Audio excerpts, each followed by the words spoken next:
You wake up with a headache. You reach for a pill. You swallow it and go back to your day.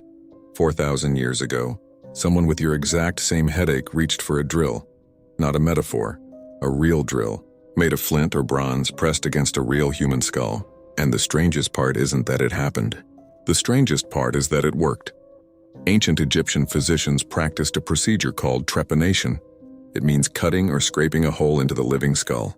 Your brain sits less than a centimeter beneath that bone. One slip and the patient dies on the table.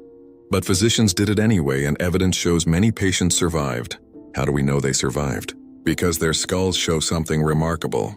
The bone around the hole is smooth, rounded, healed. That kind of healing only happens if the heart kept beating for years afterward. Think about that for a second. Someone drilled into a living head with no anesthesia beyond alcohol or opium. No antibiotics, no understanding of infection as we know it today. And the patient walked away. Some skulls show 2, even 3 healed holes. The same person going back for a second surgery. Why would anyone choose that pain again? Because it worked for them the first time. The Edwin Smith Papyrus, one of the oldest surviving medical documents on Earth, describes head trauma with a precision that stuns modern surgeons. It was translated in the 1930s by the American Egyptologist James Henry Breasted, and what he found inside changed how historians viewed ancient medicine forever. The papyrus doesn't talk about curses or angry gods. It talks about symptoms. Observation, cause and effect. It describes a patient's pulse in the skull. It describes paralysis on one side of the body following a head wound, and connects it correctly to the opposite side of the brain. That connection wouldn't be proven again in Europe for another 3,000 years. So why the drill? Ancient physicians believed pressure inside the head caused suffering. Migraines, seizures, spirits they believed were trapped beneath the bone.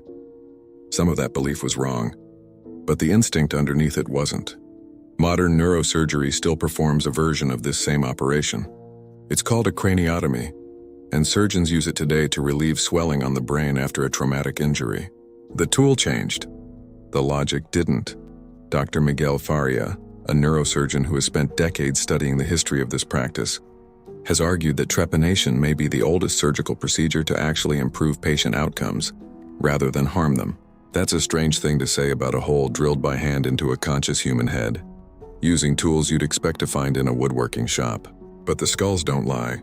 Healed bone is proof of survival. And survival again and again across centuries is not an accident. Trepanation wasn't unique to Egypt.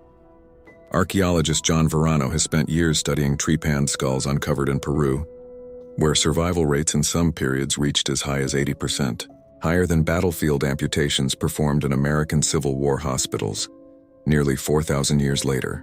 Different continents. No contact between them. The same solution, discovered independently for the same universal problem. Something is wrong inside the head and someone has to go in and fix it. Here's the part that should unsettle you a little. You still do this.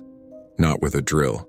With a pill that crosses into your bloodstream and pushes chemicals through the exact tissue an Egyptian physician once cut open by hand. You call it a headache.